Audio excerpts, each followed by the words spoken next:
Muy brevemente presentar los seminarios trimestrales sobre historia parlamentaria.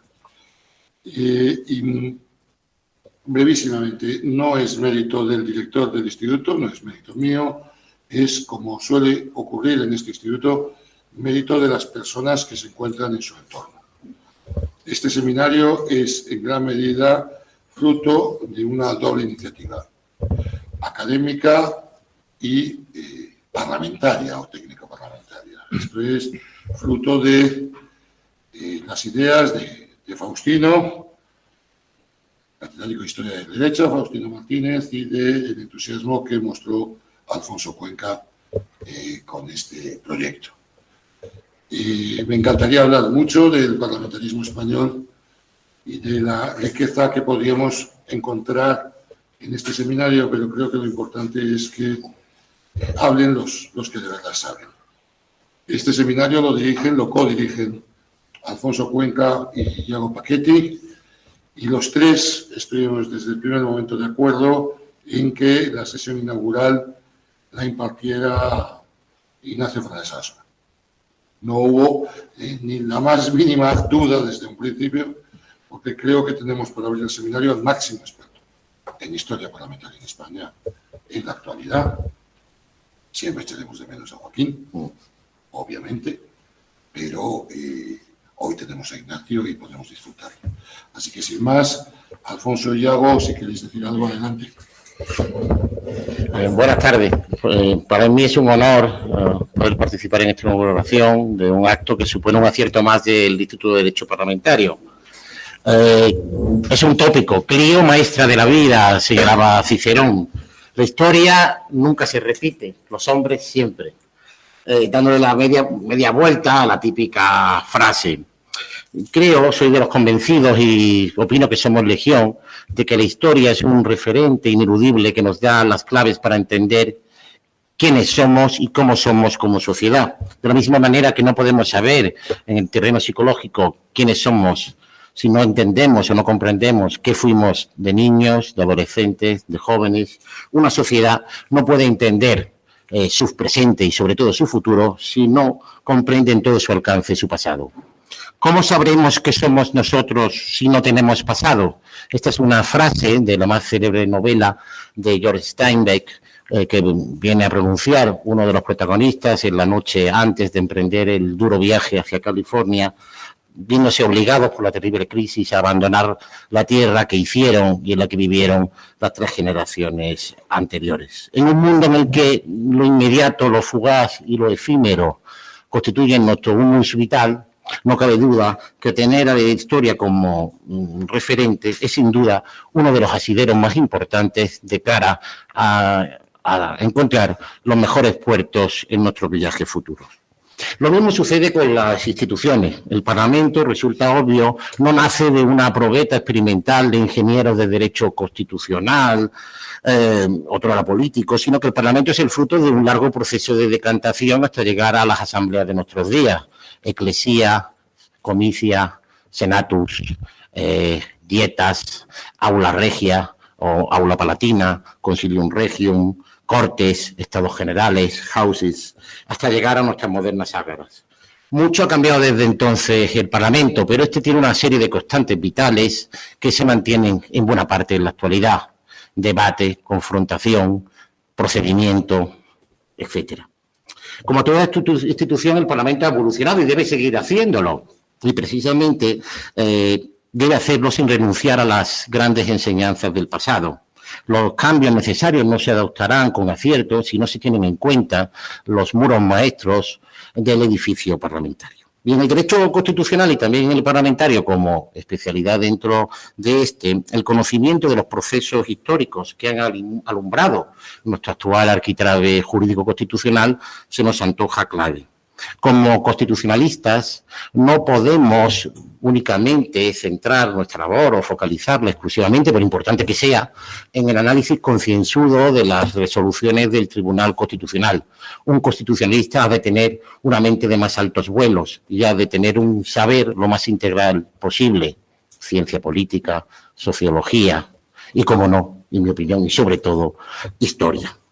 Un constitucionalista que no sepa historia, en mi opinión, y por muy hiperbólica que pueda parecer esta afirmación, es como un cirujano que no conoce o que no sabe anatomía general.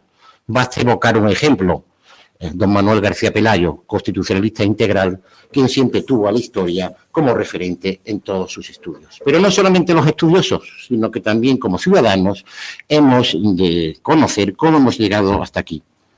Personalmente no soy de los que piensa que cualquier tiempo pasado fue mejor, pero en una época en la que damos todo por hecho, todo por sentado, for granted, dirían los norteamericanos, es importante ser conscientes de que nuestros actuales sistemas democráticos fueron el fruto de una larga evolución, de un arduo proceso histórico de conquista y que no se consiguió de una manera fácil. Todo ello para tener presente cómo hacer frente a las eventuales amenazas a dicho sistema. Basta un ejemplo, la irrupción en los comunes del rey Carlos I de Inglaterra el 4 de enero de 1642, que es el antecedente del privilegio de la inviolabilidad de la sede parlamentaria, tristemente cobró toda su relevancia el 6 de enero del año 2021 con el asalto al Capitolio norteamericano. Y podrían citarse muchos o múltiples ejemplos adicionales en unos tiempos en que, curiosamente o extrañamente, instituciones y mecanismos que creíamos silentes durante mucho tiempo han recobrado toda su virtualidad. El seminario que ahora se inaugura responde a esta inquietud, asomarnos a nuestro pasado parlamentario para conocer mejor el Parlamento del siglo XXI, adoptando o retomando del baúl de los recuerdos aquello que pueda ser aprovechable para afrontar los desafíos del presente. En este seminario se pretende afrontar de una manera desenfadada, pero no se olviden o no se engañen, de una manera rigurosamente académica, los estratos que subyacen a nuestros parlamentos actuales. Para ello se pretenden analizar los más distintos aspectos de los parlamentos históricos, principalmente españoles. Procedimiento, composición, por supuesto, estatus jurídico constitucional, suplicatorios, administración parlamentaria y, como no, también oratoria parlamentaria, crónica parlamentaria y las grandes figuras de nuestro parlamentarismo histórico. Todo ello, o al menos así me gustaría, con referencia especial al análisis comparativo en relación con otros países. Análisis comparativos que además podrían llevarnos a conclusiones en principio en estos tiempos un tanto sorprendentes. Les adelanto dos. Por más que nuestro siglo XIX, y el profesor Fernández Sarasola es mucho más conocedor de esto que quien les habla, no resulte especialmente aleccionador en términos jurídico-constitucionales, con una sucesión vertiginosa de constituciones partidistas que venían a sustituir una a otra en un contexto de clara tensión política, de pronunciamientos, incluso también de guerras civiles internas. Sin embargo, lo cierto es que la realidad española decimonónica no es tan diferente o no está tan alejada de la de otros países que suelen señalarse como señeros. Así, por ejemplo, basta recordar que la madre de la democracia, Reino Unido, no reconoció el sufragio universal y solo masculino en fecha tan tardía como 1918, cuando la Constitución de 1869 española ya lo reconocía. Cierto es que de manera práctica no hasta 2 décadas más tarde, y todo ello también con el inconveniente, entre comillas, del sufragio falseado como consecuencia del fenómeno del caciquismo. Pero otro ejemplo, la Tercera República Francesa, un sistema político que se considera extraordinariamente avanzado, sin embargo, no estuvo exento de males, algunos de ellos sin parangón, por ejemplo, en nuestro país. Baste recordar el famoso escándalo Panamá, en el que estaban involucrados en una trama de sobornos prácticamente la mitad de los miembros de la Cámara de Diputados francesa. Cierto es que la realidad o el dato diferencial en relación con estos países es que España en el siglo XIX ni siquiera contaba, mejor dicho, con un atisbo de sociedad civil, con unas altas tasas de analfabetización, y eso sí que es cierto que marcaba la diferencia con otros países, pero en el plano de la cultura institucional política, ni mucho menos estábamos tan alejados como en principio podría suponerse. Todo ello lo iremos descubriendo a lo largo de este seminario para que, como señalaba Rafael Bustos, no hemos podido ni buscar otra persona de mayor relevancia que Ignacio Fernández Sarasola, discípulo del que fuera maestro de la historia constitucional reciente en España, don Joaquín Varela. Una escuela de Oviedo que, en mi opinión, supone o constituye la más privilegiada y la mejor atalaya desde la que hoy, en nuestros días, se contempla la historia constitucional española. Hoy nos hablará del tránsito de las Cortes estamentales a las Cortes nacionales o representativas, el inicio de la contemporaneidad política española. Voy terminando. Existe, como he señalado anteriormente, una constante en los parlamentos a lo largo de los siglos, una suerte de espíritu objetivo en términos cuasi hegelianos que caracteriza a la institución parlamentaria. Afortunadamente, nuestros parlamentos en la actualidad son plenamente democráticos, rasgos ausentes en la evolución o en la singladura humana a lo largo de los siglos. Pero, como de manera un tanto utópica se ha señalado, el Parlamento ha sido siempre el hogar del logos hecho verbo, the government by talking, que diría Routledge, por más que en algunas épocas, cierto es, dichas palabras no tuvieran un trasunto fáctico. No es un dato menor. Mirar al pasado para aprender de sus aciertos y, sobre todo, para evitar sus errores, parece hoy casi un imperativo categórico para todos los que vivimos, hacemos y amamos la red pública. Muchísimas gracias a todos. Creo que está aquí. No llega, pero me estiro. Bueno, hola a todos y gracias. Se oye bien, ¿no? Vale. Gracias a todos por venir y bueno, poco me queda que añadir a lo que ya se ha dicho. Dar las gracias a Rafael Bustos, que aunque diga que no es el principal responsable de que estemos aquí, de que este seminario exista. Dar las gracias también a Faustino Martínez por haberlo recibido con gran interés, que por cierto será el próximo ponente. Darle las gracias a Alfonso por compatibilizar su trabajo como letrado en Cortes con la codirección de este seminario. Y por supuestísimo dar las gracias al profesor Fernández Sarasola por estar aquí hoy con nosotros. En un seminario de historia que, bueno, la historia parece, como todas las humanidades, que cada vez tiene un peso menor en los currículums y parece que cada vez interesa a menos gente, por algún motivo. Especialmente a los que somos más jóvenes, que somos la mayoría de los que estamos aquí.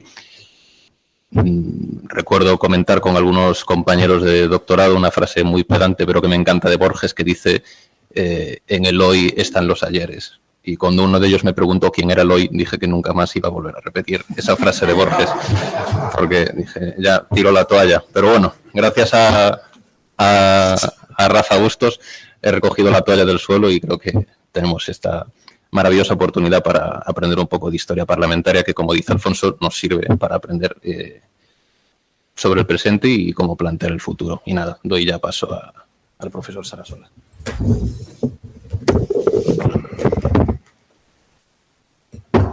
Bien, se me oye, ¿no? Bueno, pues muchas gracias. 5 minutos nada más de cortesía, que no es tal, realmente es, porque así lo siento, para agradecer al director, a Rafa Bustos, a los dos codirectores, la invitación por la exageradísima presentación que, claro, me ponen ya el listón tan arriba que uno ya dice, ¿qué digo? No voy a dar la talla ni muchísimo menos. Haré por tanto lo que pueda. Es un honor, desde luego, inaugurar este conjunto de seminarios y les quisiera felicitar de manera muy entusiasta por el hecho de que piensen en la historia constitucional como orientación de ellos, porque les voy a ser sincero, en las publicaciones que llevo realizando los últimos 10, 15 años, y no creo que me quede corto, el 10% de mis publicaciones o de mis conferencias proceden de invitaciones de gente de derecho constitucional. Todo lo demás, participo siempre en actos de historiadores de historia contemporánea. Y también es así que últimamente, cuando voy a actos que organizan, me presento como un historiador. Y es que ya no saben ni que soy jurista, lo cual es preocupante. No quiero decir, obviamente, que el derecho constitucional tenga que olvidarse del derecho positivo. Desde luego no es así, todo lo contrario.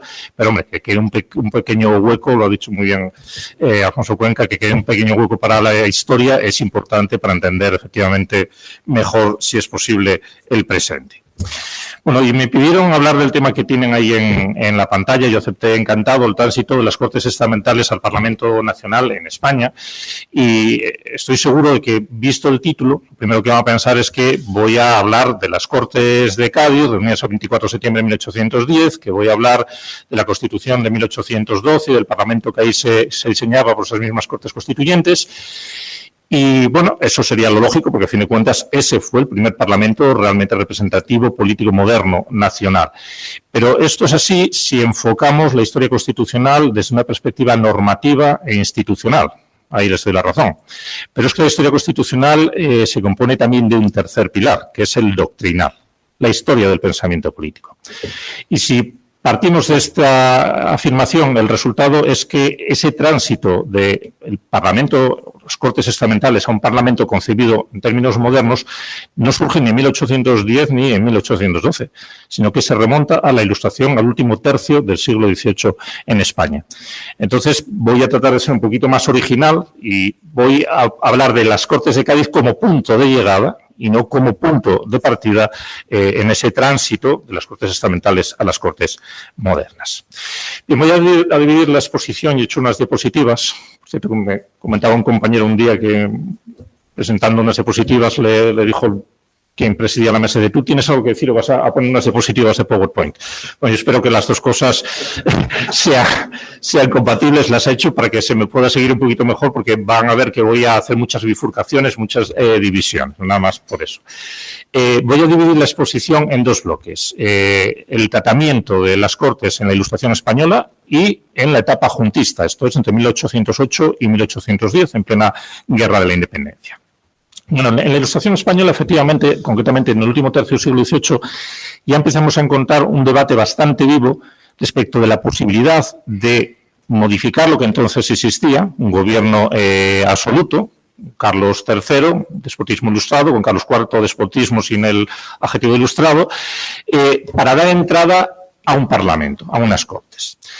¿Qué tenían en mente los ilustrados españoles como referente para poder plantearse tal posibilidad? Bueno, pues está claro que lo primero que tenían en mente, como figura ahí, serían las antiguas Cortes españolas, las Cortes castellanas, las Cortes aragonesas, las Cortes navarras, los precedentes propiamente patrios, Cortes que, como saben bien, desde Felipe II habían ido dejando progresivamente de convocarse. Felipe II había recurrido al llamado servicio de los millones, por el cual empezó a pedir dinero a las villas directamente, en vez de reunir a las Cortes para obtener ese dinero que necesitaba para el mantenimiento de la corona.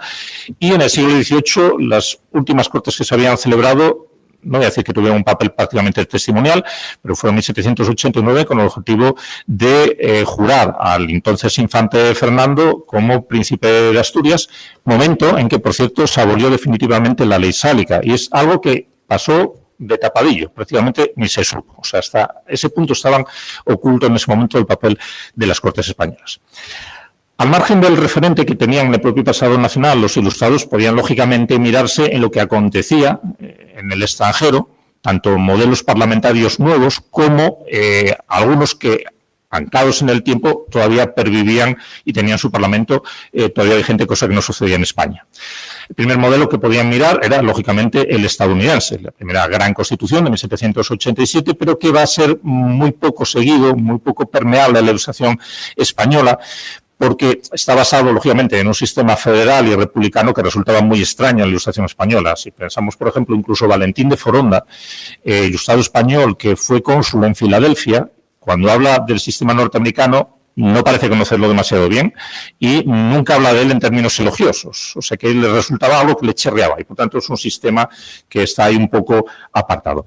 En el extremo contrario tendríamos el ejemplo del Parlamento británico. Sobre todo a partir de la Guerra de los 7 años, Inglaterra se convierte en un gran referente, porque se entiende que la victoria militar también es consecuencia de un sistema político que ha posibilitado esa victoria militar.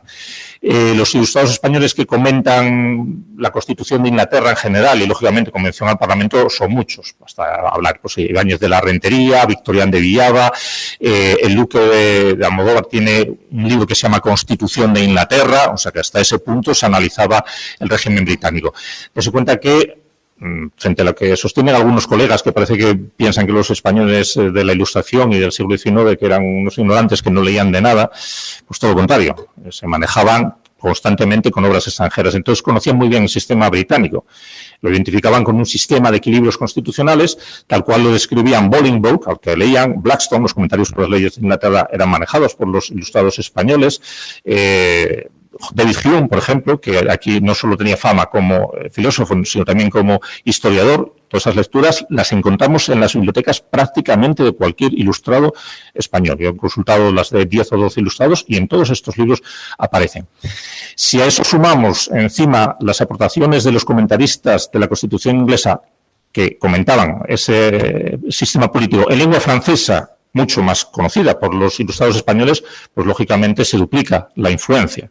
La lectura de Voltaire, de Montesquieu, de Jean-Louis Delorme, lógicamente son relevantes, están en todas las bibliotecas y así se dan a conocer las excelencias del Parlamento británico.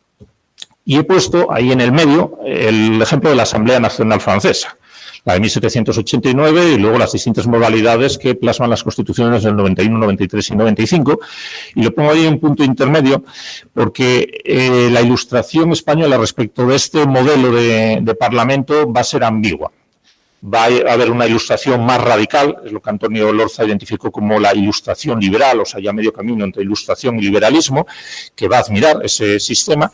Y luego va a haber otra ilustración más moderada, que ve en la Revolución Francesa no ya el resultado del enciclopedismo, sino una desviación de este. Pues, por ejemplo, si leemos a Pedro Rodríguez de Campomanes o al peruano Pablo de Olavide, nos encontramos con que, dicen, bueno, identifican con Robespierre y con la Convención todo el proceso revolucionario francés. Entonces, ese parlamento, que ellos hablan de un parlamento democrático, popular, le resulta inadmisible para que se pueda implantar algo parecido en España.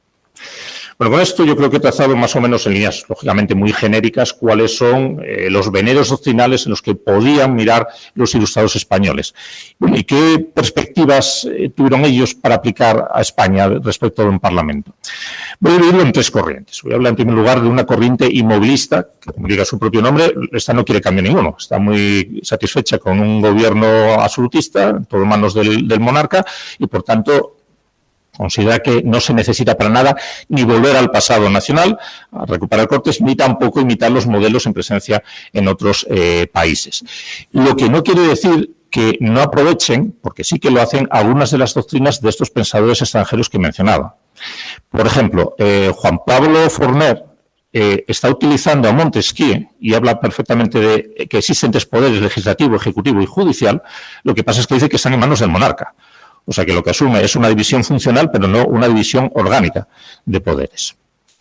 Tenemos luego una corriente reformista, que como dice el propio nombre que le he dado, lo que pretende es introducir modulaciones que no sean excesivamente abruptas en la monarquía absoluta que se vive en ese momento. Y dentro de ella voy a diferenciar, ya ven que hay ramificaciones aquí que me interesara tenerlas diapositivas, entre una corriente reformista racionalista y otra historicista.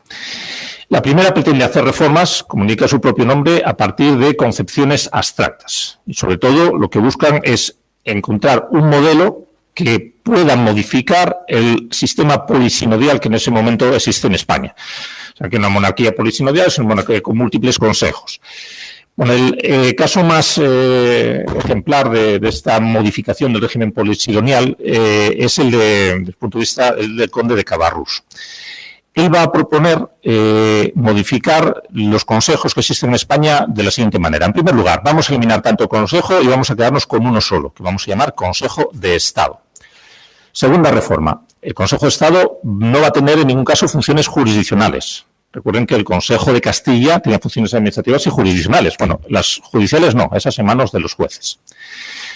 Y ese Consejo de Estado va a ejercer con el rey lo que Cabarrús denomina como un gobierno paternal. Él dice funciones gubernativas, la administración del Estado. Bien, con razón me llamó, ¿y aquí qué pintan las Cortes? Bien, si no tienen poder legislativo, si además se llama Consejo, en principio esto no pinta unas Cortes. Pero Cabarrús añade algo. Este Consejo de Estado estará integrado por 3 representantes escogidos por cada una de las provincias. Entonces aquí ya tenemos un elemento de introducción, de un elemento parlamentario. Tenemos ya el elemento representativo, aunque anclado, insisto, todavía en un sistema de consejos. Son épocas, no lo olviden, de tránsito, y en el que el pensamiento del pasado se entrevera con un pensamiento más moderno, y todavía están en una situación ecléctica. La corriente historicista apela a ese pasado nacional que habíamos mencionado previamente y que era muy bien conocido por la Ilustración y que consideran que es digno de recuperar y, por tanto, de restablecer las Cortes. Los ilustrados historicistas, en este sentido, pues se ven sobre todo impregnados por lo que leen, por ejemplo, del padre Mariana, La lectura de Mariana está en todas, en cada una de las bibliotecas de los ilustrados españoles, pero algunas obras también del siglo XVIII que empiezan a hablar, a recuperar la importancia que tenían las cortes medievales. Pues, por ejemplo, el libro de Aso y Manuel, hablando del fuero antiguo de Castilla, es muy importante en esta época. Y el de un autor inglés, fíjense, William Robertson, escribe Historia del reinado de Carlos V, y va a ser una obra que impacte tremendamente en la Ilustración española, porque va a empezar a hablar de las cortes castellanas y sobre todo las aragonesas, diciendo que estas últimas serán incluso unas cortes democráticas. Tiene una versión un poco tergiversada, un poco presentista, lógicamente, del funcionamiento del sistema medieval, pero la lectura de la importancia que un autor británico le estaba dando al Parlamento, a las cortes, españolas, pues hace que estos ilustrados digan, pues lógicamente será importante, será bueno esto que teníamos como para poder recuperarlo. La corriente historicista no es tanto que proponga de manera explícita restablecer cortes, como que va a crear un pozo que lo posibilita. Sobre todo a través de hablar constantemente de la importancia que habían tenido las cortes antaño. Pues, por ejemplo, uno de los periódicos más importantes del siglo XVIII, el Diario Curioso, Erudito, Económico y Comercial, este pedazo de título, empieza a publicar sistemáticamente crónicas de las antiguas cortes de Castilla, de Navarra y de Aragón. Bueno, por algo se hace. Es un intento de recuperar el pasado, que hay una intencionalidad claramente ahí política detrás. Jovellanos, Gaspar Melchor de Jovellanos, en 1780, en su discurso de recepción a la Real Academia de la Historia, habla de la Constitución gótica, un concepto que luego tomarán las Cortes de Cádiz, y dice que la característica principal de la Constitución gótica era la existencia de unos concilios en los que se reunían los tres estamentos y expedían la voluntad general. Fíjense, un elemento antiguo, estamentos, pero con un elemento moderno, rusoniano, voluntad general. El propio Jovellanos, en 1789, escribe el Elogio a Carlos III. En un panegírico a un rey que además él admiraba, resulta que habla de la importancia que habían tenido las cortes en el medievo. Hombre, yo creo que hay también una intencionalidad política. Si un elogio a un monarca que, por muy ilustrado que fuera, no dejaba de ser absoluto, estás hablando de que, ojo, que las cortes tenían mucha importancia a pesar de que nos hemos olvidado de ellas. Tenemos la corriente rupturista, la tercera y última de la Ilustración, que, como he tratado de significar por el propio nombre que le he dado, es una corriente que no se conforma con la monarquía que existe y trata de laminarla totalmente. La característica principal es el irracionalismo. Yo creo que lo podríamos ejemplificar muy bien con Valentín de Foronda, que me referí antes. En uno de sus primeros escritos dice que la libertad, la propiedad y la seguridad son los tres manantiales de los cuales emana la felicidad de los estados. Bien, pues a partir de estas ideas, lo que va a hacer esta corriente es tratar de buscar cuál es el sistema de gobierno más adecuado para España para que se preserven precisamente esos derechos individuales. Y lo hayan precisamente en la presencia de un parlamento. Pero son rupturistas también porque tratan de incorporar, y esto es una grandísima novedad, el Parlamento en el seno de una Constitución. Estos ya están hablando de procesos constituyentes, de crear una Constitución que recoja la existencia como uno de sus órganos de un Parlamento. Dentro todavía, yo creo que las diapositivas aquí, si no se habría ya alguno perdido porque hay mucha ramificación. Dentro de esta corriente rupturista todavía quiero diferenciarles entre unos proyectos constitucionales moderados y otros que son radicales. Ambos son rupturistas, quiebran con el pasado, pero lo hacen con distintos grados de intensidad.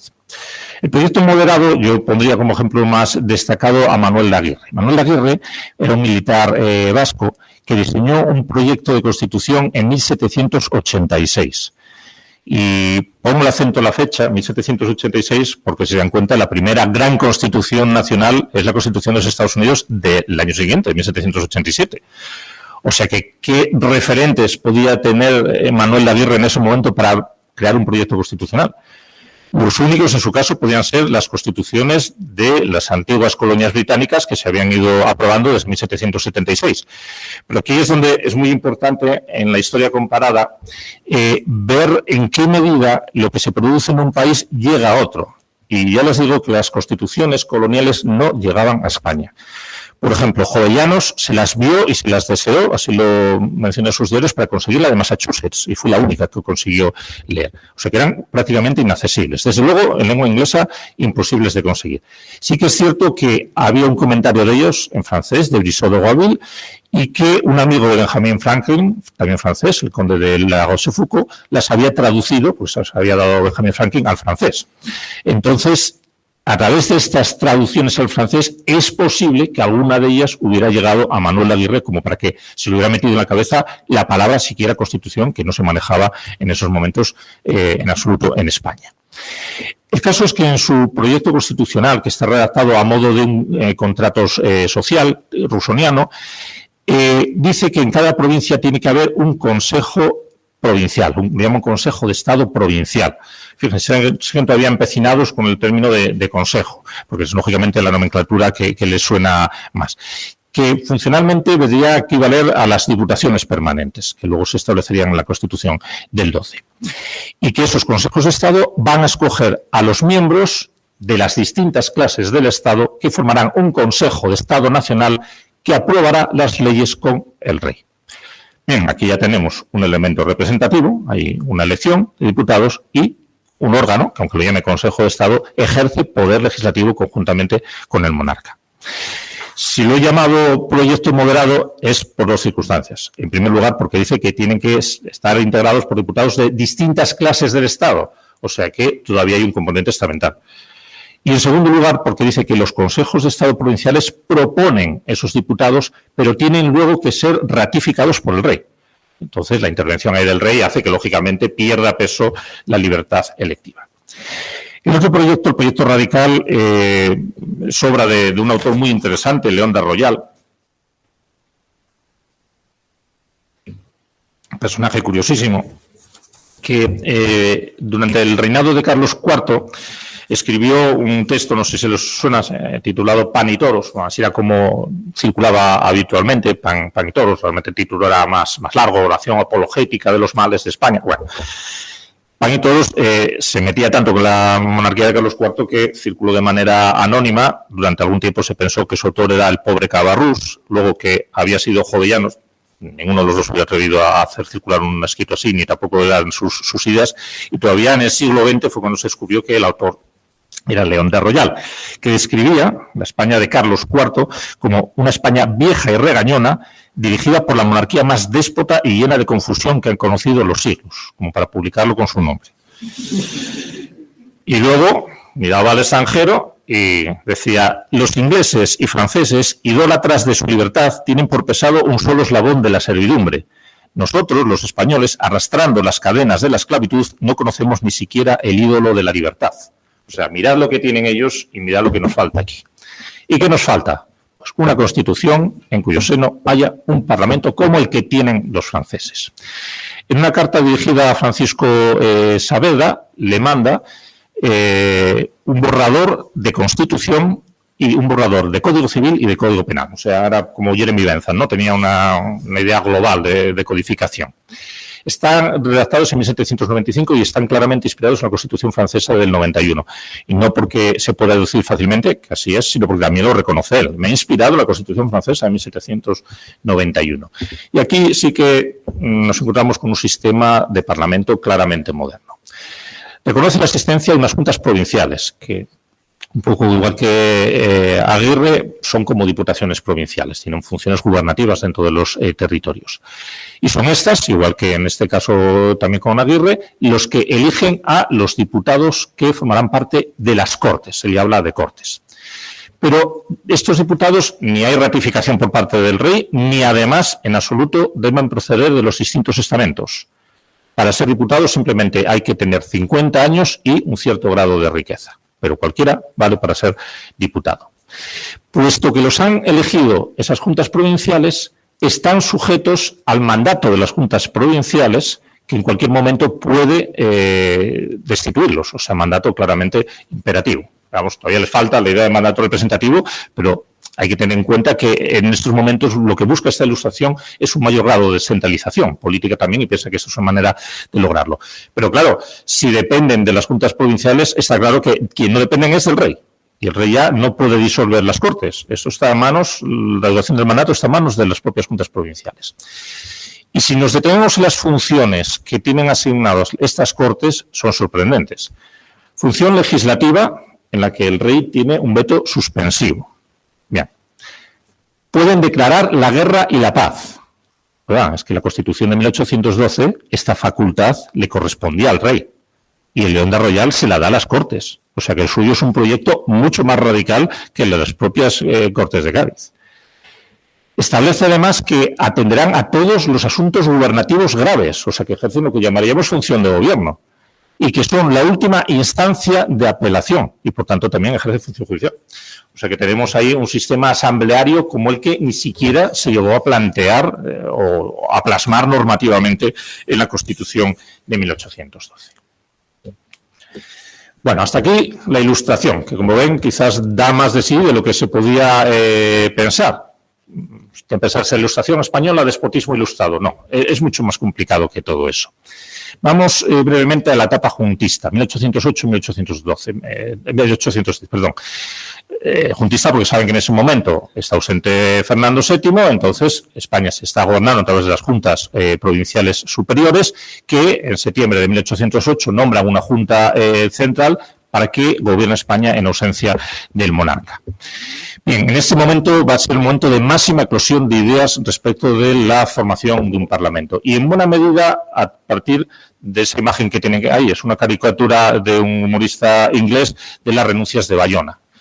Bien, las renuncias de Bayona dan lugar a que, como saben, Carlos IV y Fernando VII acaban delegando el poder en la corona en nombre de a Napoleón, está a José Bonaparte, y todo este juego malabares hace que España se quede descabezada y haya que buscar un sustituto. Y en esa búsqueda de un sustituto se empieza a plantear, enseguida lo veremos, que pueden ser unas Cortes que asuman el poder. Pero hay otro dato relevante, que es que Fernando VII, persona, como saben bien, muy mezquina, después de haber dejado tirado a España por las renuncias de Bayona, el mismo 5 de mayo, acto seguido de haber cedido la corona, escribe una carta diciendo a los españoles que convoquen Cortes para financiar la guerra contra los franceses. Desgraciado, pues si les has dado tú la corona, y estás diciendo que hay que abrir las Cortes para pelear contra ellos. Bueno, él mismo se debió dar cuenta, como esto caiga en manos de Napoleón, la guillotina ya la tienen afilando. Entonces destruye la carta, pero uno de sus ayudantes, Escóiquiz, la reproduce y la hace circular por España. Con lo cual, resulta que los españoles, el bando llamado patriota, o sea, los que no eran afectos a José Bonaparte, dicen, vamos a ver si es que el propio rey legítimo nos está diciendo que convoquemos Cortes. Les interesa la primera parte, la segunda nos dice Cortes exclusivamente para financiar, eso ya hacen oídos sordos. Lo importante es lo primero, que nos pide convocar Cortes. Inmediatamente empiezan a eclosionar una cantidad ingente de escritos diciendo, ya os habíamos dicho lo importante es que eran las Cortes, y recordando lo mismo que se había dicho en la ilustración, en esa ilustración historicista, resulta que empiezan a aparecer crónicas y memorias de las Cortes españolas. Por ejemplo, un escrito anónimo, cuyo autor era realmente Pérez Villamil, dice, en las Cortes de Castilla, cuando había vacancia en el trono, se reunían las Cortes para nombrar un consejo de regencia. Claro, está diciendo, aquí estamos en la misma situación, o sea, que ya sabemos lo que hay que hacer, lo mismo. Hermida, por ejemplo, recupera la memoria de las Cortes de Navarra. Borrul, que luego fue diputado de las Cortes de Cádiz, las de Valencia. Y Capmany, que también fue diputado de las Cortes de Cádiz, las de Valencia, las de Aragón, las de Cataluña. Empiezan a aparecer crónicas constantes. Lo más importante, sin duda, les sonará la de Martínez Marina, en 1809, el ensayo histórico-crítico sobre la legislación y principales cuerpos legales de León y Castilla, que es una obra que van a leer constantemente los liberales españoles. Amén de aparecer toda esta cantidad de crónicas y de recuperación de la memoria histórica de las Cortes españolas, se dice, bueno, pero tenemos que hacer algo ya mismo. No hay rey, tenemos que convocar un órgano centralizado. En ese momento se va a debatir si ese órgano tiene que ser unas Cortes. Al final falla esa iniciativa, porque claro, el grado de ocupación nacional era tal que era imposible en ese momento convocar Cortes y, como saben, se crea una Junta Central. Pero va a ser la propia Junta Central, como sustituto del monarca, el que empiece desde el primer día a trabajar para convocar unas Cortes. O sea, que había calado esa idea de que era necesario recuperar las Cortes. Concretamente, aunque no es demasiado sabido, fue Jovellanos quien ya en su primer escrito a la Junta Central empieza a dar la lata con que hay que convocar Cortes. Luego se irá prolongando hasta el 22 de mayo de 1809, momento en que la Junta Central, por vez primera, hace una convocatoria de Cortes. Sería la primera convocatoria de las futuras Cortes de Cádiz, que todavía no se reúnen hasta el 24 de septiembre de 1810. O sea que hubo muchísimo trecho todavía, pero el 22 de mayo de 1809 ya se había hecho la primera convocatoria para las futuras Cortes de Cádiz. A partir de que se hace esa convocatoria, diciendo más o menos, en cuanto sea posible, hay que reunir Cortes, empieza a abrirse un debate intensísimo en la doctrina española respecto de cuál tiene que ser la estructura de esas Cortes, unicameral o bicameral, cuál es su composición, estamental o individual, y cuáles son las funciones que tienen que tener en mano esas Cortes. Bien, cuando os digo que hay muchos, estoy hablando, no exagero, de cientos de escritos. Entonces, lo que voy a hacer aquí es hacer una sistematización en que, lógicamente, se perderán detalles, no queda más remedio, pero que pueda orientaros un poco de cuáles son las ideas generales. Para ello voy a dividir las propuestas en dos grandes bloques. Las propuestas bicamerales y las propuestas unicamerales, estructura en dos o en una cámara. Y todavía dentro de ellas hay algunas diferencias, porque las propuestas bicamerales, unas parten de un bicameralismo anglófilo, tengamos un parlamento como el de Inglaterra, dos cámaras como el inglés, y otros optan por el sistema directorial francés, como el que establece la Constitución de 1795. Y quienes proponen una cámara, estos sí que son más radicalmente contrapuestos, porque los hay, los que llamamos los tradicionalistas, unas Cortes como eran las castellanas de antaño, o los que parten del ejemplo de la Asamblea Nacional Francesa, unas Cortes pero con un parlamento revolucionario. Bueno, el bicameralismo anglófilo tiene, tengo que volver a insistir en esta figura, a su principal artífice, a Gaspar Melchor de Jovellanos, que además tenía un cierto enchufe, porque claro, él era el representante por Asturias, o uno de los dos, en la Junta Central. O sea que lo que él decidiera allí, bueno, estaba en un órgano que podía llegar a convertirse luego su decisión en realidad. Él, desde sus primeros escritos, es partidario de un sistema británico, pero además hay dos amigos ingleses suyos que le van a ayudar en este periplo por establecer un parlamento británico, que son Lord Holland y John Allen. Lord Holland, si van a Londres, por ejemplo, está ahí el precioso Holland Park. Yo cuando fui con 18 años pensé que era en honor a Holanda, o qué sé yo, no, era porque ahí donde estaba Holland House, la casa de Lord Holland, de la que ya nada más queda un ala. Bueno, Lord Holland era sobrino de uno de los principales primeros ministros que hubo en Gran Bretaña, Charles James Fox, llegó a ser Lord del Sello del Rey, o sea, un cargo importantísimo, y estaba muy vinculado a España y sobre todo a Jovellanos. Había conocido a Jovellanos cuando Lord Holland tenía 18 años, hizo un periplo por Europa y le dijeron, pues no dejes de pasar por Gijón, en Asturias, en ese sitio pequeñito, que hay un tipo que se llama Jovellanos que es muy interesante. Y vino aquí a conocer a Jovellanos. Si se dan cuenta que en Francia fue a ver a Talleyrand, pues bueno, la verdad es que ponerlos al mismo nivel no deja de ser importante. Y el otro, John Allen, era su médico de Lord Holland y su bibliotecario. Pero aparte de eso, era un experto en política. De hecho, tiene escrito uno de los principales libros de la prerrogativa regia que se ha escrito en la historia de Inglaterra. Entonces los tres van a ser ahí una especie de entente, unas componendas para tratar que la Junta Central acuerde que se convoquen unas Cortes bicamerales. Y lo van a hacer poquito a poco. Porque el primer escrito de Jovellanos, en el que seriamente pide que se convoquen unas Cortes, recibe un nombre poco halagüeño, consulta sobre la convocación de Cortes por estamentos, de 21 de mayo de 1809, que ha sido muy mal interpretado por buena parte de la historiografía española. Porque lo lees y dices, bueno, este Jovellanos es un inmovilista. Lo que quiere son unas Cortes estamentales, como las antiguas Cortes castellanas, vamos, lo de siempre, porque él nos lo mete aquí y no está en el sector inmovilista. No, Jovellanos era un jurista, y esto hay que tenerlo en cuenta. Entonces, fíjense sus argumentos. ¿Ha habido en España Cortes bicamerales? No. ¿Puede haberlas? Sí, sería deseable.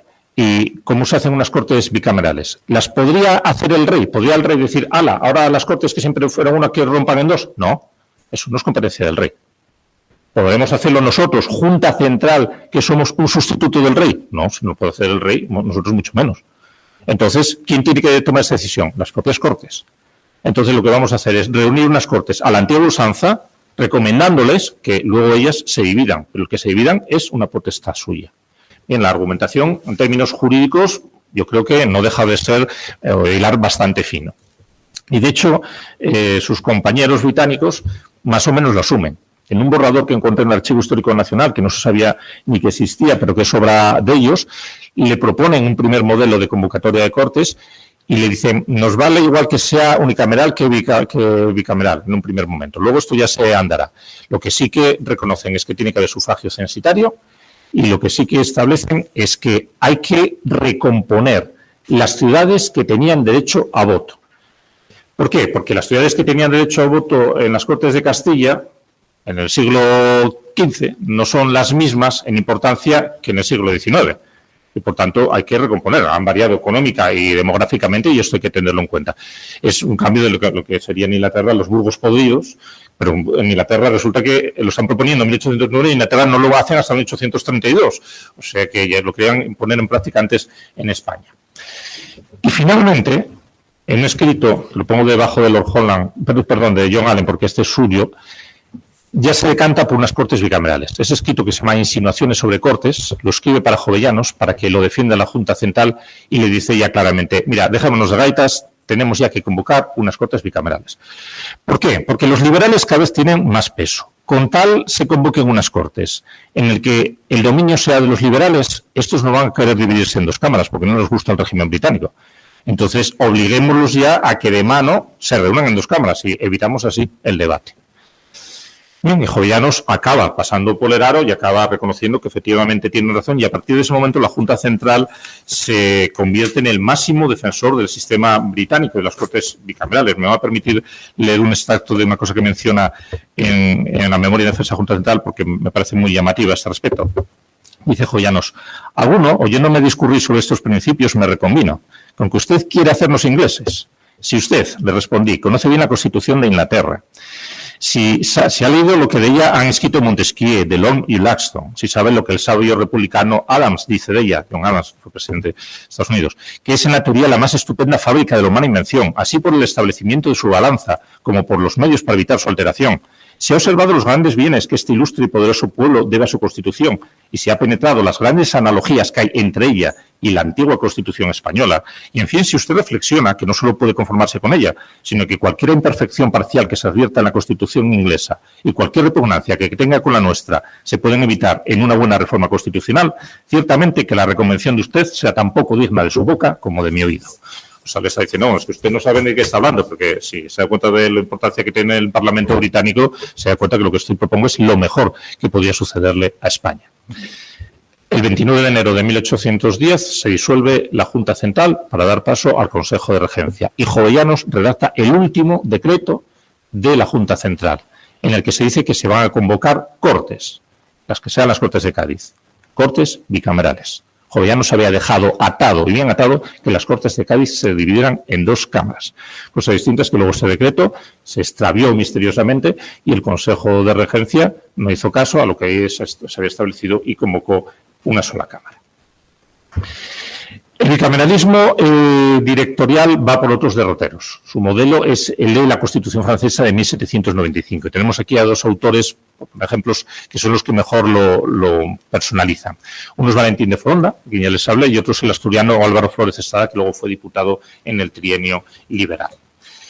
Ambos tienen en común una serie de elementos. En primer lugar, ausencia total de historicismo. Están a las antípodas de Jovellanos. Estos son racionalistas puros y duros, con una influencia de Rousseau clarísima. Fíjense que no les gusta ni el nombre de Cortes. El Parlamento que van a querer unir no lo llaman Cortes.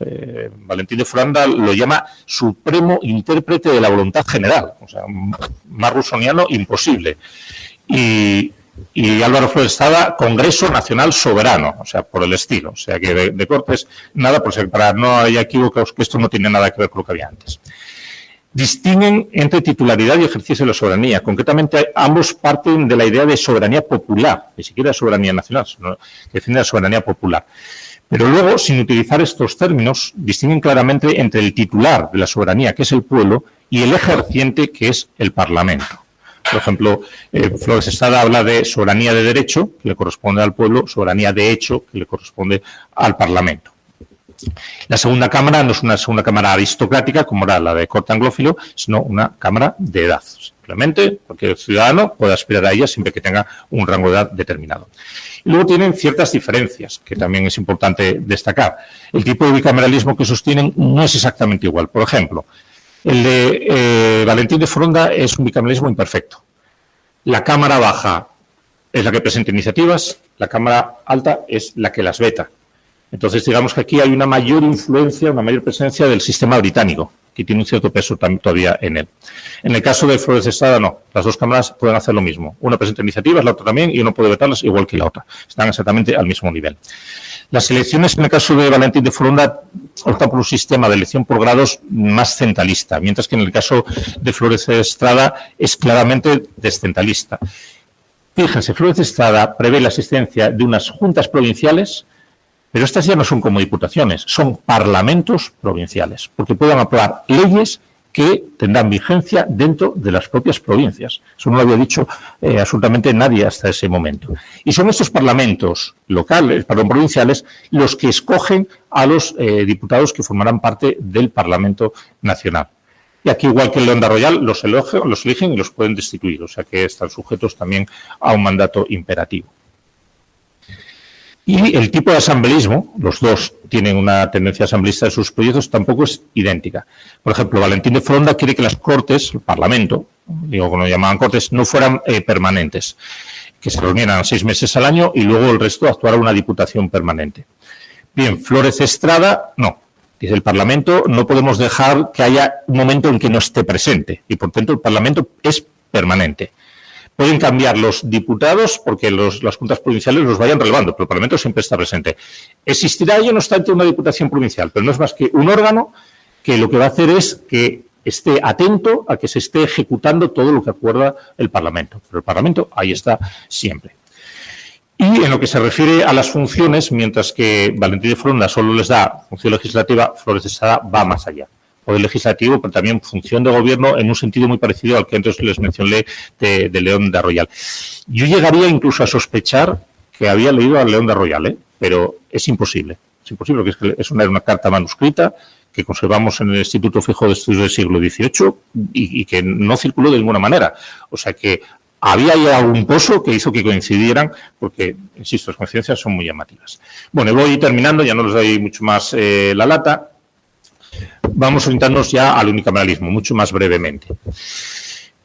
Dos tipos de unicameralismo. El tradicionalista, bueno, está claro, os he vuelto a poner la imagen de las Cortes castellanas, porque esto lo que quieren es otra vez algo parecido a lo que teníamos, a las Cortes castellanas. Cortes sí, pero a la antigua. Cortes, por tanto, estamentales y Cortes cuya principal función no sea la legislativa, sino la tributaria. De manera que las Cortes le dan al rey los tributos y, a cambio, le hacen peticiones, antiguo derecho de petición, y esas peticiones, a través de pragmáticas reales, se convierten en leyes. O sea que digamos que el Poder Legislativo no es más que un efecto reflejo del derecho tributario, la facultad tributaria que tienen las Cortes. Eso es algo que, por ejemplo, Martínez Marina, en su ensayo histórico crítico, decía que tenían las Cortes castellanas. De las Cortes castellanas, olvídense que no tenían Poder Legislativo, tenían un derecho de petición y tenían la facultad de aprobar los tributos, pero quien ejercía el Poder Legislativo era el rey. Bien, esto no quiere decir que incluso esta corriente tradicionalista sea pues anclada en el pasado y de aquí no me muevo. No, estamos en el siglo XIX y algunas modulaciones hay. Por ejemplo, Cortes estamentales sí, pero no votando por brazos, votos individuales. Bueno, eso ya una novedad. Y luego, por ejemplo, prevé la existencia de algunos órganos de control que los toman, mirando siempre a la historia, por ejemplo, en la Justicia Mayor de Aragón o los jueces de agravios catalanes, que hay una serie de órganos que actúen de manera que si el rey trata de propasarse sus funciones, pueda represaliarlo, y lo mismo si hacen otro tanto las Cortes. Una idea un poco de equilibrio bajo una idea de Estado mixto. Y muy brevemente ya, el unicameralismo revolucionario, brevemente además porque es el más conocido sobradamente, que parte de la idea de soberanía nacional, lo cual desemboca en dos elementos. En primer lugar, adiós estamentos. Si la nación es una y está formada por individuos, pues el resultado es que la representación tiene que ser individual, no hay otro camino. Y en segundo lugar, si la nación es soberana, el Parlamento que representa a esa nación tiene que tener un poder superior a los restantes, y esto proyecta una imagen asamblearia. Respecto a la representación individual, poco más que decir. Los territorios con derecho a voto, en algunos casos dicen que tienen que ser las ciudades y por tanto se asimilan más a las teorías medievales, aunque siempre recomponiendo las ciudades que tengan derecho a voto, y en otros casos las provincias. Tengan presente que en la guerra de independencia las juntas provinciales fueron quienes gestionaron buena parte de la guerra. Y la victoria más importante que hubo fue la de Bailén y fue en manos de las juntas provinciales. Bueno, pues entonces se reconocía o se quería reconocer el papel de las juntas provinciales diciendo, bueno, pues que arranquen las elecciones en las provincias, ni siquiera en las ciudades. Es una opción que daban algunos de estos autores.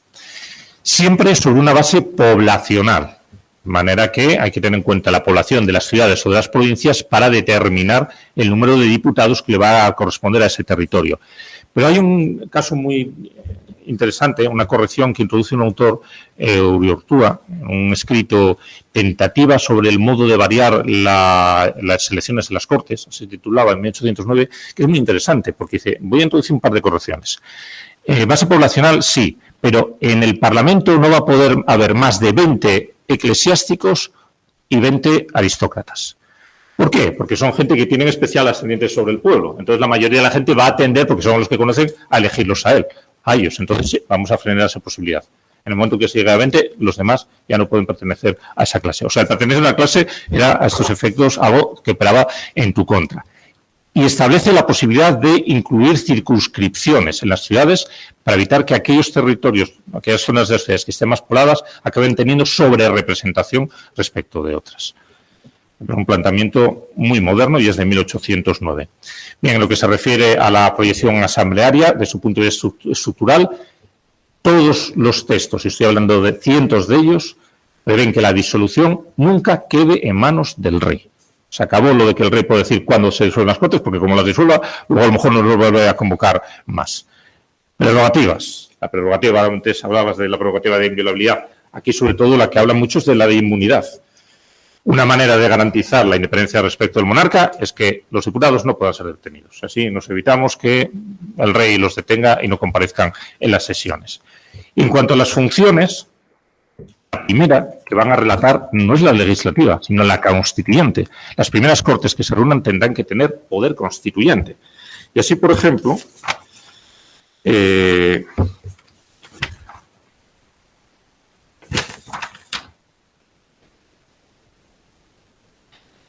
se va a leer creo que tenía por aquí un extracto.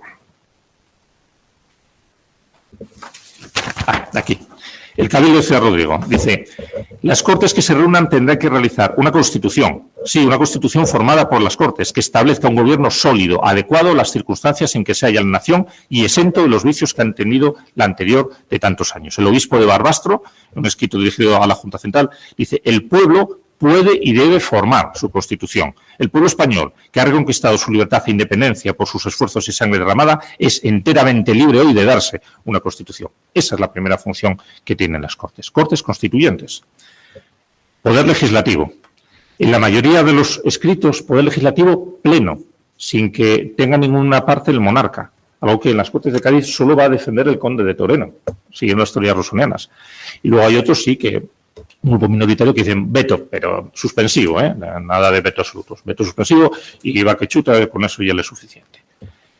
Control parlamentario, algo que tampoco habían visto ninguno de los anteriores. Bueno, pues nos encontramos con informes y documentos de 1809 que dicen que los diputados pueden plantear preguntas a los ministros y que, si se las plantean, devienen obligados a responderlas.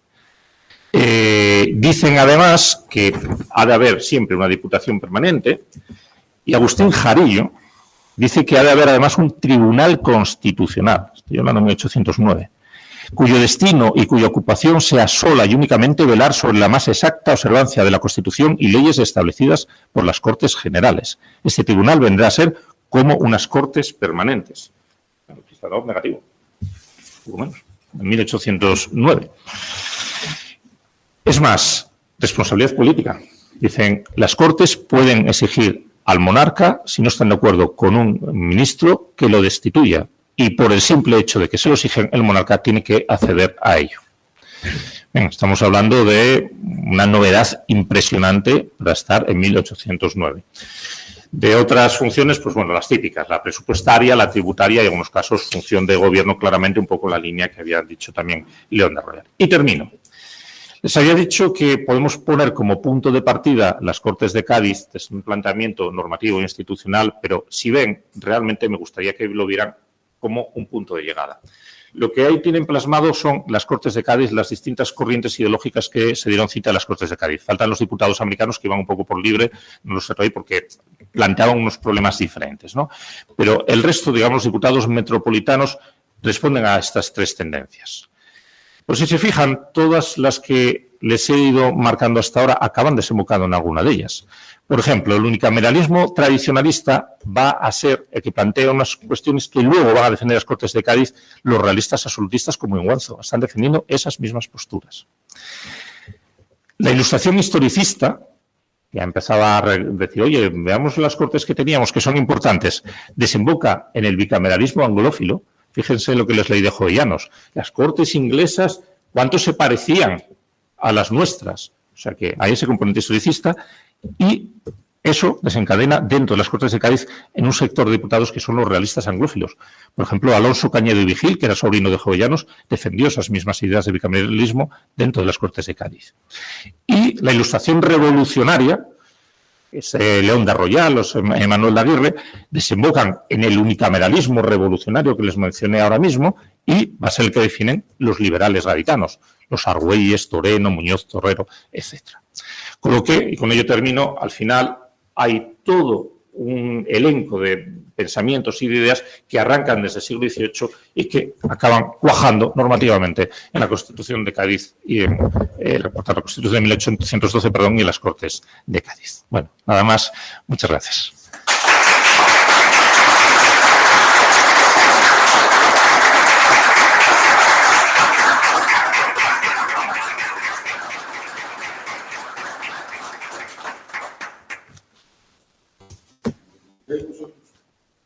Como he podido comprobar, no era hiperbólica las afirmaciones realizadas por Rafael, por mí mismo y por Iago en relación con el profesor Fernández Sarasola. Ha sido una delicia de conferencia. A mí ya se me queda corta, como las grandes faenas, ¿no? Pero también el tiempo apremia. Si alguien quiere comentar algo, pues por ahí la profesora García Escudero y después...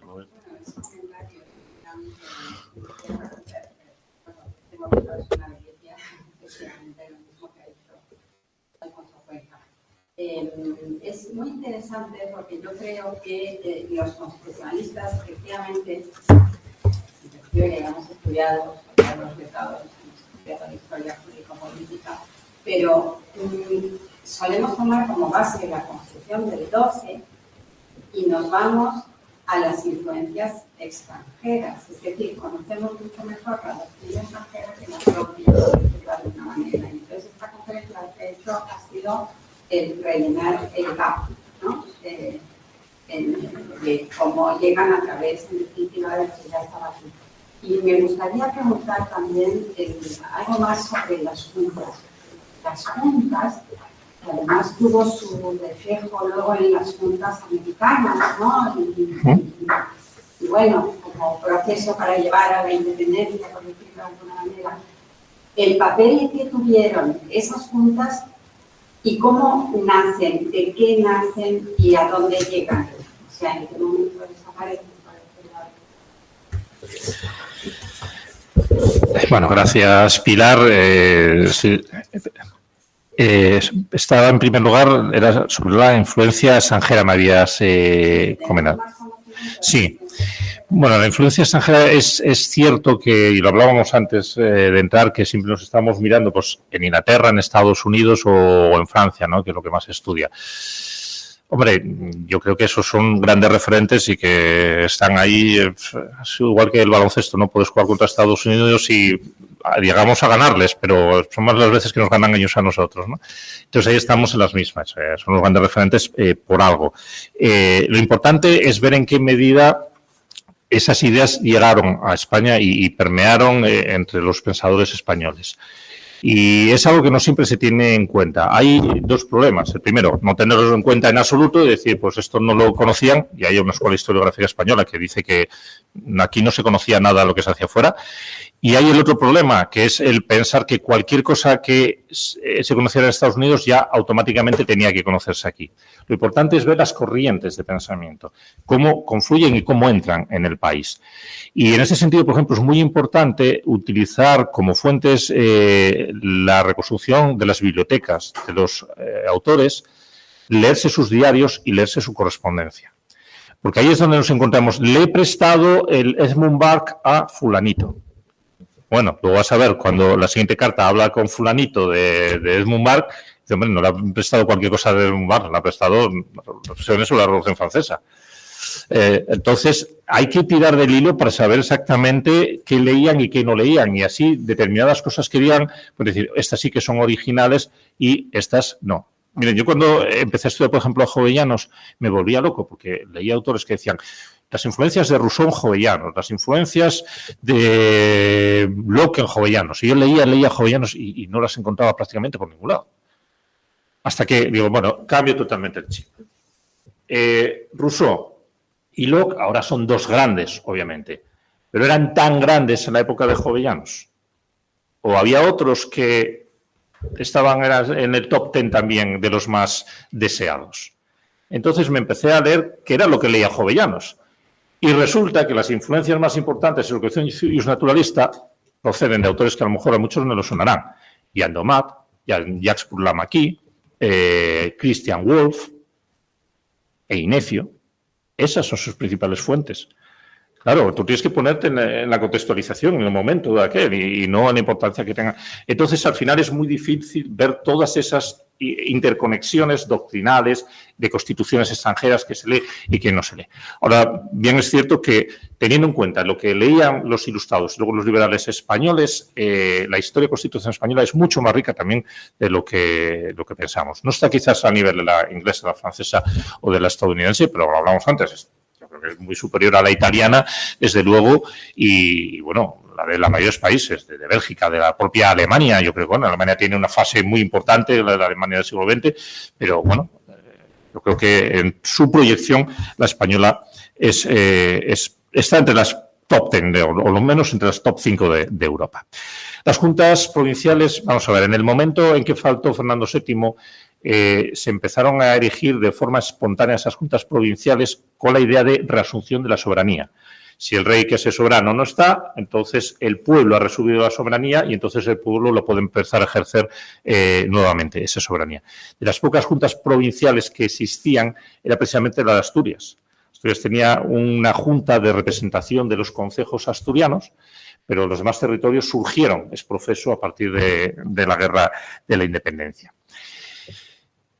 Como vieron que no eran capaces de gestionar correctamente la guerra, es cuando deciden crear una junta central escogiendo 2 vocales de cada uno de ellos. Pero a partir de ese momento, el problema que se dio es que las juntas provinciales lo que tenían que haber hecho era disolverse. Pero dijeron, no, escogemos a los vocales de la junta central, pero aquí seguimos, y dentro de mi territorio mando yo. Y la Junta Central tuvo unos problemas para gestionar la guerra tremendos con las juntas provinciales. Pero estamos hablando de decir que tenía el ejército de Castilla-La Mancha pasar a Cataluña a socorrer a Gerona y decirle a la Junta de Valencia que por su territorio no pasaban. Entonces, claro, bueno, un poco parece lo que tenemos ahora después de todo, ¿no? Con estas autonomías. Según lo iba diciendo, estaba pensando, algo me suena. Aquí estamos más o menos en estas autonomías. Fueron totalmente díscolas con la Junta Central. La disolución de la Junta Central la forzaron las juntas provinciales. De hecho, la Junta Central tuvo que marcharse de Aranjuez a Sevilla, por la entrada de los ejércitos de Napoleón. En Sevilla, la Junta sevillana le hizo la vida imposible. Incluso publicó un diario que era el diario oficial de la Junta, y claro, de la Junta Central, no, de la Junta Sevilla. Entonces, claro, generaban confusión. Y cuando tuvieron que marcharse de Sevilla a Cádiz, la Junta de Sevilla les dijo que se había marchado con parte de los tesoros que tenían en la Torre de Oro. Entonces, claro, se levantó un revuelo tal que al final, bueno, tuvieron que acabar disolviéndose. Al final, por tanto, la relación entre las juntas provinciales que habían surgido como órganos espontáneos para gestionar la guerra y parcialmente lo estuvieron haciendo bastante bien, en el momento en que entró en juego la Junta Central que ellos mismos habían creado, todo acabó siendo extremadamente complejo para gestionar en España. Fue mucho más fácil quizás en el caso americano, porque allí sí que las juntas tuvieron más un papel fundamental, pero luego para los procesos de independencia.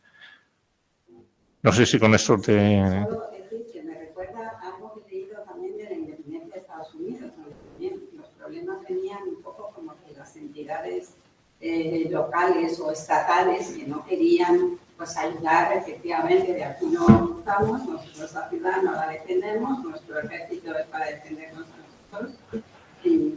Lo que pasa es que en Estados Unidos, como decía también Valentín de Foronda, decía, es que en Estados Unidos hay una cantidad, de sectas tremenda. Claro, Estados Unidos, aunque eran colonias, digamos, británicas, claro, todo el estrato social y todas las diferencias culturales y las diferencias religiosas que había, era normal que en muchos territorios hubiera hostilidades entre ellos. Claro, es que no era lo mismo Pensilvania, creada por William Penn, que era cuáquera, que Rhode Island, que era donde habían ido a parar lo peor de cada familia religiosa, los más radicales. Entonces, claro, esas mismas circunstancias hacían que nos ayudaran entre sí, porque ahora vemos Estados Unidos como una gran unidad, pero que en aquel momento no lo eran para nada. Roberto quería preguntar también. Sí, bueno, no me suma las felicitaciones, no por pura cortesía, sino que haber escuchado esta conferencia. Y voy a aprovechar la ocasión para plantear dos cuestiones. En primer lugar, quería saber si la experiencia de la ley perpetua de Ávila del siglo XVI tuvo alguna influencia en todo este proceso o directamente no se notó absolutamente nada. Pasó desapercibido. Esto en relación con aquello de la tradición constitucional española. Y en segundo lugar quería plantear una cuestión ya que tiene que ver ya con mi propia investigación, que es en cuanto a la Constitución de 1812, que preveía la aplicación forzosa del rey en determinados supuestos, si considera que esto puede ser un precedente de responsabilidad política del monarca. Gracias, Javier. Menudas preguntas. Vamos a ver. Es el nivel de los investigadores. Pues, pero eso es lo que hace rico el debate, ¿eh? Lo digo como un elogio. Ojalá siempre fueran todas así. Vamos a ver. La ley perpetua de Ávila se citó, pero como un precedente más. Y para ellos ya resultaba demasiado tardío. Los precedentes a los que generalmente echaban mano eran el fuero jugo, fuero viejo, las partidas, no hablaban prácticamente ni de la novísima recopilación, eso ya era para ellos demasiado reciente. Entonces sí que se mencionó algunos casos, creo recordar en los debates de las Cortes de Cádiz, que lo mencionó Borrul, y Campmán y Lázaro de Dou, creo que fueron los tres que lo mencionaron, ¿eh? No sé si alguno más que se me hubiera escapado. Pero son obiter dicta, o sea, tampoco se centran ni lo mencionan como grandes precedentes porque a ellos les interesaba más esa mirada muy pasado. Lo cual tiene cierto sentido. Cuando miras muy al pasado, al final estás haciendo, lógicamente, una deformación de ese pasado y lo he discutido con algunos colegas, creo que esa mirada al pasado no deja de ser más que una suerte de irracionalismo. Porque distorsionas tanto el pasado, claro, cuando te estás diciendo, no, es que en el fuero juzgo se reconocía el habeas corpus igual que lo reconocían en Inglaterra. Hombre, no, por favor, no es así. O sea, estás haciendo una lectura totalmente interesada del pasado y tonto no eres, o sea, estás viendo que no es así. O sea, que aducían muy pasado porque es lo que más les interesaba. Respecto a la abdicación forzada del rey como un precedente, dices, de la responsabilidad política, no. Yo creo que no. Y mi tesis la hice precisamente sobre el origen de la responsabilidad política de 1808-1823 y sí que lo trato. Curiosamente fueron los más proclives a las concepciones tradicionalistas los que de vez en cuando hablaban, ojo, que incluso el rey es responsable, porque en Aragón existía la figura del justicia mayor, pero de ahí no pasaban. Bueno, estaba previsto como una incapacitación y previsto sobre todo por lo que había sucedido con las renuncias de Bayona. Pero no creo que eso sea realmente el precedente. De hecho, los precedentes están en las quejas que se podían elevar a las Cortes Y están más esos precedentes dentro de los reglamentos parlamentarios que en la propia Constitución de 1812. Yo quería usar de posición, bueno, no predominante, pero sí, igual físicamente a la de Moderno para preguntarle dos cuestiones muy breves y muy distintas, ¿sí? Enlazando con lo que le señalaba la profesora García Escudero, pero como otro cariz. ¿Las juntas provinciales, en tu opinión, tuvieron, porque lo he oído afirmar, un carácter revolucionario? Y la segunda, que es muy distinta, de muy distinta índole, a la que acabo de formular, los Founding Fathers norteamericanos, aparte de los autores que ya algunos han mencionado, también miraron mucho a Roma, ¿no? Y a la teoría del gobierno mixto, a Polibio, etcétera. Las aportaciones filosóficas, historicistas, etcétera, que has señalado, ¿algunos también rescatan los clásicos y en qué sentido? Gracias. Gracias, Alfonso. Muy bien, pues preguntas también muy interesantes. Vamos, a las juntas provinciales la respuesta es más fácil, sí, son revolucionarias. Todo claro, porque aunque parten de un concepto que en principio puede tener un cierto resabio neoescolástico, el de reasunción de la soberanía, o sea, en el momento en que uno de los dos sujetos del pacto rompe el pacto, el otro recupera la soberanía plena. Ese discurso que sí que empezaron a utilizar en un primer momento, luego lo abandonan. Luego dicen, no, es que tenemos la soberanía, pero es que nunca la hemos perdido realmente, ¿eh? Una vez más, la idea de titularidad y ejercicio. O sea, hemos perdido el ejercicio provisionalmente de la soberanía mientras las Cortes no estuvieron convocadas y no tuvimos ningún tipo de representación. Pero ahora que estamos libres del monarca, ahora las juntas provinciales y, por tanto, el pueblo vuelve a recuperar su soberanía. Son totalmente órganos revolucionarios. La Junta General del Principado de Asturias, que era un órgano del antiguo régimen, cambia su nombre. Junta Superior de Asturias, para poner de manifiesto que es que no somos lo mismo que antes, ¿eh? Ahora pasamos a ser un órgano revolucionario. O sea que sí, yo creo que la respuesta ahí a todas luces es afirmativa. Los autores clásicos no tuvieron tanta importancia aquí como... No, bueno, fíjate que en Estados Unidos, como sabes bien, incluso firmaban los seudónimos, eran todo de Brutus, Brutus el Veros, ¿no? Pero eran todo siempre nombres clásicos. Aquí se hablaba algo del civismo, de la República Cívica, pero no, los referentes eran más específicos de la historia de las Cortes de Navarra, por ejemplo, los liberales apelaban más a las Cortes de Aragón, por lo que había dicho Robertson, de que eran más democráticas, mientras que Jovellanos apelaba a las Cortes de Castilla porque le parecían que eran más tradicionales. Pero los autores clásicos fueron, a pesar de que están también en las bibliotecas, de todos ellos, lógicamente, pero no eran especialmente citados. ¿Y el abate Marchena? Eso es algo que me he preguntado muchas veces. ¿El abate Marchena influyó en algo en su pensamiento? El abate Marchena que estudió también Juan Francisco Fuentes, es una figura muy difícil de catalogar. No sé si conocéis el abate Marchena. José Marchena era afrancesado, una persona muy crítica, era afrancesado. Llegó a dirigir la Gaceta de Madrid cuando ocuparon las tropas francesas Madrid, y luego estuvo exiliado en Francia. Pero claro, tenemos la imagen de los afrancesados que procedía un poco del despotismo ilustrado y que por eso los que decía el discurso de José Bonaparte, porque no dejaba de ser el mismo discurso que había dado cuando fue rey de Nápoles. Pero es que el abate Marchena era un revolucionario, pero de toma y daca, o sea, plenamente. O sea, él estaba desde Francia escribiendo a los españoles diciendo levantaros en armas porque hay que hacer el ejemplo de la Revolución Francesa. Digo, pues mío, pero es que lo que está ofreciendo Napoleón en España no es la Revolución Francesa precisamente. Es una monarquía, el Estatuto de Bayona lo que establece es una monarquía en la que las Cortes tienen que ser oídas, pero tiene un poder legislativo muy limitado. Eso no tiene nada que ver con la Revolución Francesa. El abate Marchena no tuvo predicamento en España, más que para que lo criticaran, eso sí. ¿Alguna cuestión? Rafael. Sí, pero sé que no ha sido el objeto de la conferencia y por tanto no pretendo que te explayes ni mucho menos. Simplemente saber si en este periodo previo a las Cortes de Cádiz, de finales del 18, existe esa misma o se produce ese mismo tipo de reflexión teórica en el continente americano. Que si a finales del siglo XIX... Exactamente, que si existe esa reflexión en el continente americano, no vinculado a la revolución necesariamente, o a la independencia. Es a la América española, a la América española. Yo soy norteamericano, digo sí.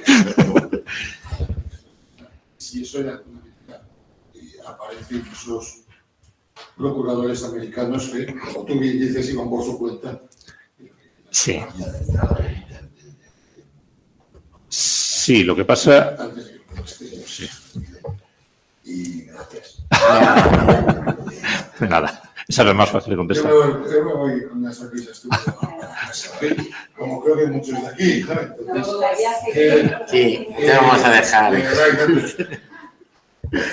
Esa es la más fácil de contestar, de nada, porque yo encantado de compartir, y además lo que os dije, también entre gente que es de derecho, que bueno, también el lenguaje es una cosa que se echa de menos a veces cuando hablas con historiadores.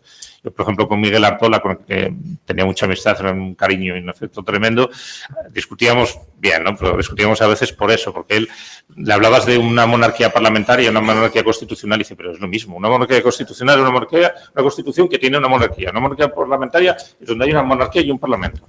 Dice, de hecho, ya en la Edad Media había monarquía parlamentaria. Digo, no, eso no está fácil.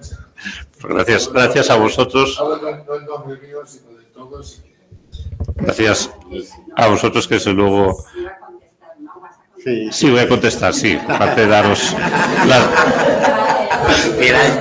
de manera reflexiva, daros las gracias por la invitación, porque es muy grato para mí, de verdad, y me encuentro muy cómodo entre vosotros. Me decías, en la América española, efectivamente, hubo exactamente el mismo debate. Un mismo debate teniendo en cuenta, además, otra circunstancia. Allí sí que tuvo influencia la Constitución de los Estados Unidos, cosa que aquí no sucedió. Eran gente muy culta, muy ilustrada. Y bueno, Bolívar, no nos olvidemos, que había viajado a Francia y conocía, por tanto, perfectamente el pensamiento revolucionario francés. La nota característica, precisamente, que van a tener los diputados americanos, no os metí aquí sencillamente porque eso, que merecen un trato aparte, no por otra circunstancia. De hecho, fue Joaquín Varela el primero que dijo un grupo específico para los diputados americanos porque no encajan en ningún sitio. Son los que defienden con mayor renuevo las teorías irracionalistas. Las ideas de Rousseau no están defendidas con más intensidad en ningún diputado, quizás el conde Toreno, con ningún diputado metropolitano, como los diputados americanos. Y toda esa concepción irracionalista, la idea de que, vale, si se aprueba una constitución, luego tiene que ser ratificada por los territorios americanos. Eso porque ellos partían de una idea de soberanía popular, que no había tampoco entre los diputados liberales metropolitanos, que partían de la soberanía nacional. O sea que sí, vamos, tenía unos planteamientos. Alcalá Galiano decía, es verdad que Agustín Argüelles lo llamaban el divino, pero nosotros, cuando estábamos en la grada, con quien nos quedábamos a un lado era con Mejía. Mejía le creía que era el mejor orador que tenía en las Cortes. Y Argüelles le temía porque cada vez que abría la boca Mejía decía Argüelles era una piedra más para la independencia de América. Una persona muy sagaz, una oratoria, porque además Agustín Argüelles era un poco plumbeó, la verdad, a unos discursos de estos inacabables. Pero Mejía iba al grano y se lo desmontaba pum, en un plis-plas. Sí, es muy interesante por esa idea más irracionalista que no es fácil de ver, porque además los españoles venían lastrados con que tenían que evitar decir que se parecía a lo francés, lo que estaban haciendo, porque estábamos en guerra con los franceses. Pero los americanos no les importaba. Y si citaban a Rousseau, lo mismo les daba, no tenían ese problema. Yo quería solo añadir una anécdota, ya que hemos hablado de Lord Holland. Efectivamente, solo queda un ala del palacio, digamos, de Lord Holland. Y lo que queda es como una terraza, por decirlo de alguna manera, que es azulejo sevillano. O sea, es puro azulejo español, es una cosa impresionante, es un parque, o sea, que se puede visitar. Y luego hay una foto muy curiosa, que es que cuando, hay un ala solo como consecuencia de los bombardeos, ¿no? Y entonces hay una foto antigua que salió en un periódico, que probablemente esté en internet, donde se ve sin techo la biblioteca, que evidentemente no era la de aquel Lord Holland, sino es bastante posterior, y un señor con su bombina ahí ojeando un libro sin techo en mitad de las ruinas, pero en fin, que son cosas históricas que merece la pena revisitar. Es que Lord Holland tenía una admiración tan extraordinaria por España que Cuando traza con Jovellanos, ese plan viene a Sevilla y Sevilla estaba bordeada por las tropas francesas. Tuvo que atravesar España para lograr llegar a reunirse con Jovellanos. Hasta ese punto tenía admiración por él. Luego pidió que se le hiciera un busto de Jovellanos y lo tenía en Holland House. Y luego acogió a Agustín Argüelles, fue bibliotecario suyo cuando estuvo exiliado, y también lo fue Quintana. Por eso que haya azulejos sevillanos es lógico, porque estuvo en Sevilla y porque luego efectivamente un sevillano como era aparte de Blanco Guay, por cierto, con el que tiene mucha amistad. O sea que tenía esa ligamen con España. Sí, sí. Muchísimas gracias por la ponencia. Yo quería interesarme por esta categoría que ha introducido, que denominaba bicameralismo directorial dentro de la etapa juntista. Me llama la atención que, a pesar de ser, digamos, la defensa de un modelo bicameral como el elemento distintivo de esta corriente, termine subsumida dentro de un grupo, digamos, que llamamos en el 12 liberales, ¿no?, que precisamente defienden el unicameralismo, ¿no? Me falta, digamos, como una explicación a este proceso, a qué se debe, si es simplemente un realineamiento de tipo político priorizando otra serie de factores o responde a algo más. Y en segundo lugar, me llama también la atención la escasa presencia en la discusión político-constitucional de aquella época de las tendencias federales, o al menos expresadas de esta manera, porque cuando ha estado comentando respecto de la situación previa de las juntas, ¿no?, y cómo las juntas provinciales forzaban la disolución de la Junta Central, me daba la sensación de que se podía incluir una cierta dinámica de disputa del poder de carácter territorial, ¿no? No sé si, digamos, en estas experiencias se puede cifrar algo así como un precedente de lo que podría ser pues toda la discusión sobre la descentralización del poder político en España, y por qué en España hay como ese espacio, digamos, de discusión federal está vacío, digamos, en toda esta etapa. Bueno, son preguntas de mucho calado, ¿eh? Y para las que, sobre todo para la primera, no tengo una respuesta clara, porque está muy bien visto, porque en este esquema más que tenéis justo ahí he hecho trampa, porque falta efectivamente el bicameralismo directorial, que donde quedó en las Cortes de Cádiz, es que desapareció. Como tú bien dices, lo absorbió el unicameralismo revolucionario. ¿Por qué? Bueno, en primer lugar, porque tuvo esos dos representantes nada más, eso ya es un elemento, mientras que todas las demás propuestas están seguidas por un número mayor de seguidores. Esto se redujo a Valentín de Fronda y a Álvaro Flores Cesada, porque a la postre no le encontraban utilidad el resto de diputados. O sea, la idea, si tenemos dos cámaras que realmente son de representación igualitaria, ¿qué más nos da que una tenga más edad que otra? Si el pueblo español es el mismo, pues dejamos a todos que se reúnan los de mayor edad, ¿qué más da? Entonces no le vieron utilidad y por eso acabó desapareciendo esa propuesta. Tan es así que cuando estuvo en el exilio Álvaro Flores Cesada, las reflexiones que hace ya propone un parlamento unicameral y al mismo se ha olvidado de esta propuesta bicameral. Yo creo que en su día se lo pudieron plantear más que nada como un elemento de moderación para evitar que se pareciera tanto a la Asamblea Nacional Francesa de 1791. Porque después de todo, la de 1795, la Constitución Francesa de 1795, sí que era visto con bastantes buenos ojos. Jovellanos, por ejemplo, que no le gustó ni la del 91 ni del 93, sí que dijo que la del 95 era una gran Constitución, por el elemento bicameral. Entonces, era una manera de optar por un punto intermedio. No hacemos un bicameralismo inglés que es conservador, pero tampoco una sola Cámara que hace pensar que esto va a acabar en la Convención Francesa. Entonces, ese pragmatismo hace que, como pasa con los partidos muchas veces de centro, que acaban desapareciendo, ¿no? Pues lo mismo, que se acabó diluyendo. Es una pregunta muy interesante. Bien, lo de la escasa presencia del federalismo, en términos doctrinales, efectivamente, no se habla de federalismo. Incluso cuando, por ejemplo, en 1819 hay un proyecto constitucional que intentó ponerse en planta antes de que Riego con su alzamiento pusiera en planta la Constitución de Cádiz, se creó lo que era una Constitución, decían que era una Constitución federal, pero la descentralización que había ahí era puramente administrativa. era puramente administrativa, provincias y municipios. O sea, que se hablaba de federalismo, pero no federalismo. Cuando, si lo pensamos bien, quien más se acerca a las concepciones federales dentro de las Cortes de Cádiz son los realistas. Porque cuando los realistas están hablando, lo que había antes era el reino de Cataluña, el reino de Aragón, el reino... Claro, sus posiciones son las que más se acercan a los planteamientos federales, confederales incluso. Lo que pasa es que eso rápidamente trataron de dinamitarlo los liberales, de no, somos una, la nación, y por tanto no ha lugar ya a hablar de reinos. En el punto intermedio están efectivamente las juntas provinciales, que como respuesta a Alfonso Cuenca y gentes son revolucionarias y que efectivamente acaban gobernando cada provincia de manera libérrima, o sea que eso parece una federación. Efectivamente, pero el hecho de que hicieran fracasar a la Junta Central, que se generaran tantísimas fricciones, les acabó pasando factura. De hecho, Antonio Alcalá Granero en sus memorias dice, cuando menciona las juntas provinciales, nunca ha existido en España un gobierno tan republicano y federal como ese.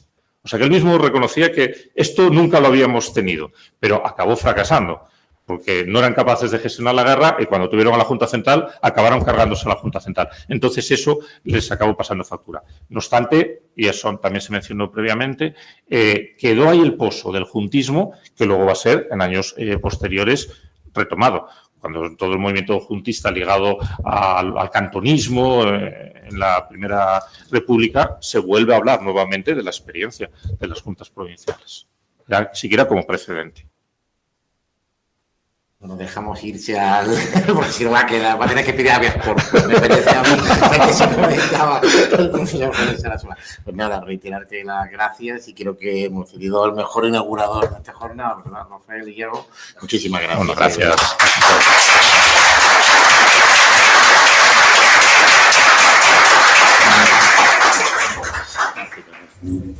Te quedabas aquí. No, yo es que sí.